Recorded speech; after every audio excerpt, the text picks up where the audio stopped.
everyone, welcome to the community classroom. This is Dr. Tracey McCarthy, psychologist, attorney, and educator, and we are continuing our conversation related to the slave ships and the Jacobite transport ships for the convicts. We're going to be looking at our specific prisoner names this time, and we're also going to look at another correlation between the convicts and the transportation of the convicts out of Europe and the transatlantic slave trade. Let's get started.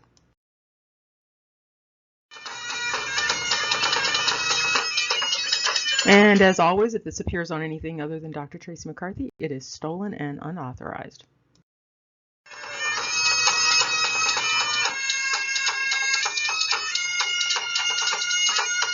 For those of you who are still searching for your ancestors, not those of you who have found all of your ancestors, this particular battle, known as the Culloden battle, this is a very important battle for you to be aware of in terms of searching for your ancestors, just in case your ancestors were involved with this particular final battle.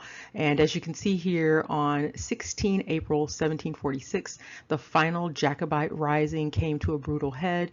Jacobite supporters seeking to restore the Stuart monarchy to the British thrones gathered to fight the Duke of Cumberland's government troops.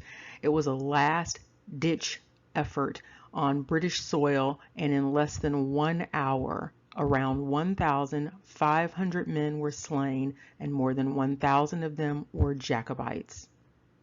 And we are going to look at what occurred with some of them who were not slain subsequent to this battle, and this again has implications for your search for ancestry.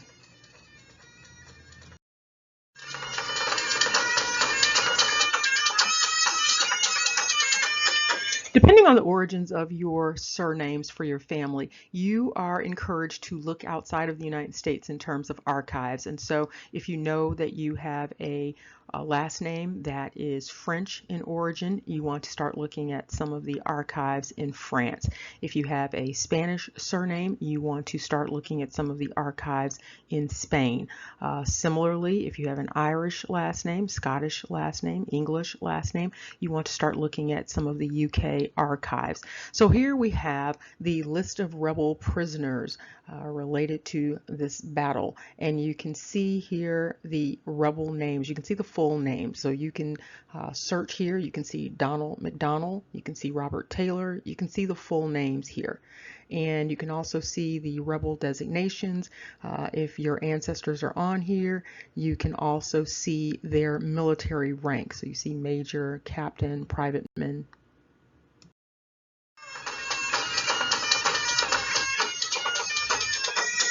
And again, this is a partial list. You can access a number of lists related to the Jacobite uprisings, and there were different uprisings, but we're just looking at this one.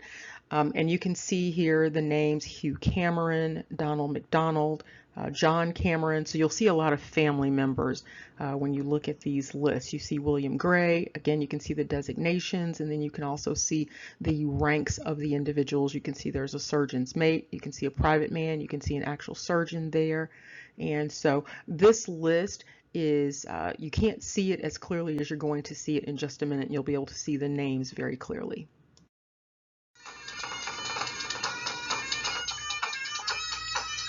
Now, these lists are very informative. These are, again, the prisoner lists. These are the rebel lists. So you can see the full names of the individuals. You can see the list of the names here from Donald McDonald, John Stewart. You can see Malcolm Cameron. You can see John Cameron. So you can see the whole list here. And then you can see the actual occupations of these individuals.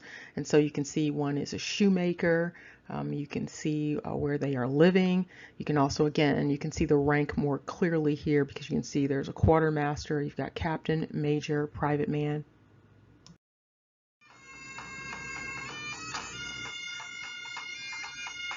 And here you see a continuation of this list, and you can see, again, these full names. You see John Cameron, you can see Thomas Robertson, you can see Alan Grant, you can see Thomas Lang.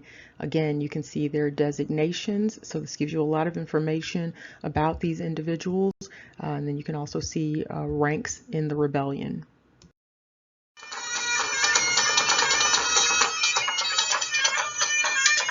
And if you trace your surname back to any of these places or any of these individuals, you will be able to find significant information in terms of history related to the individual. And so you can see information about this person here, and you can even see the occupation is landowner. And then there's a little summary, a little bio regarding this particular person. And you can also see the title. This is William Boyd, and he is an Earl.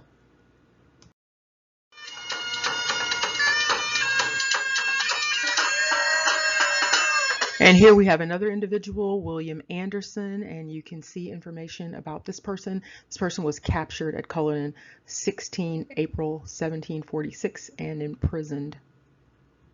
Now with this particular individual, there's another notation, so you can see that they could find no further reference related to this person, and so this person may have passed.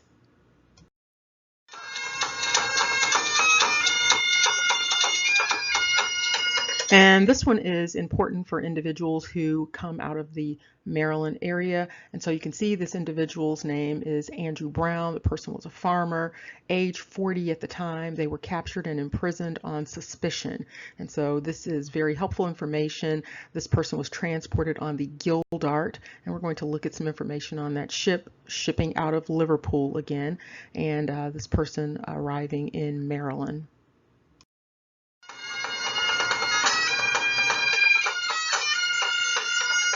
And this individual, Thomas Armstrong, was also captured, and this was in 1746, and imprisoned and then put aboard the Jane of Alloway.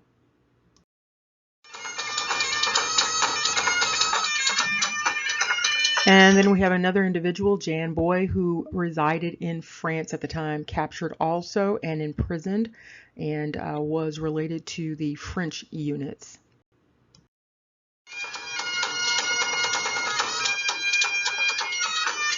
And we have John Beverly from Aberdeen, and what you can see here is the occupation of the individual, which is silk dyer. Many of you may have looked at census records and noted what your ancestors did, and so you might want to look to see if you have an ancestor who has that history of a dyer. You can see this individual was captured 1746 again and imprisoned and transported 1747.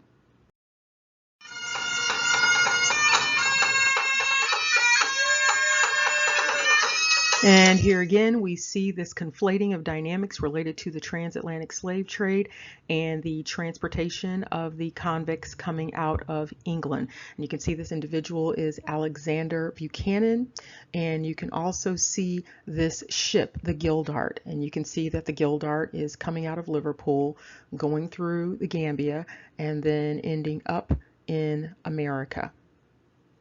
And you can also see that captain's name, and it's spelled in a couple of different ways, but Richard Home or Richard Holmes.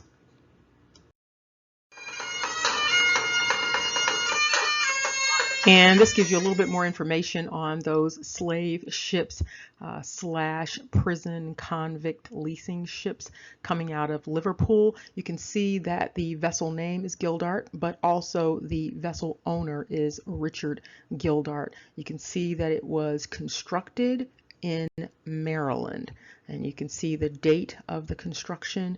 You can also see how the people were classified on there. It says sold as slaves in America, subsequent fate unknown. And again, down here you can see the voyage began in Liverpool, and there was also a pickup in the Gambia, and then first place of slave purchase in the Gambia.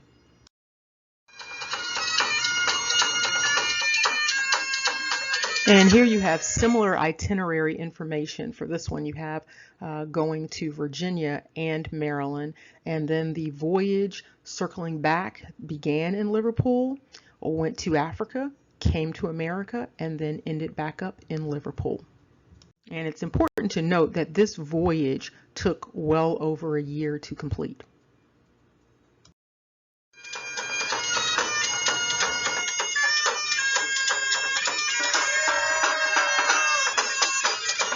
As pointed out previously, if people limit themselves to one mode of searching, you're going to get stuck.